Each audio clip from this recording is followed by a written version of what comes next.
चोपड्यात युवकाची निर्घृण हत्या, आरोपीचा शोध सुरू। जळगावमधील चोपडा शहरातील नगर परिषदेच्या उद्यानासमोरील पाटाच्या चारीजवळ मध्यरात्री युवकाची निर्घृण हत्या। घटनास्थळी पोलीस अधिकारी व कर्मचारी दाखल।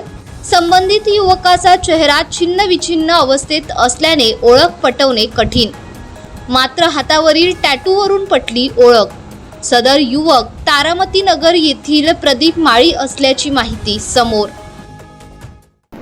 आज सकाळी चोपडा शहरात आपल्या पाटाच्या बाजूला रस्त्यावर रोडपासून आपल्या बाजूला एक तरुण 25 ते 30 वर्ष वयाचा युवक होता।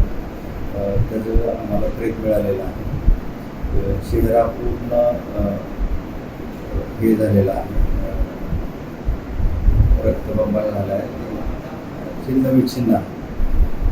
सुरुवातीला त्याचं नाव माहीत नव्हतं, परंतु नंतर आम्ही त्याच्या शरीरावरती काय टॅटू मारत होतो त्याच्यावरून त्याची ओळख पटलेली आहे। प्रदीप माळी, राहणार तारामती नगर असं त्यांचं नाव आहे।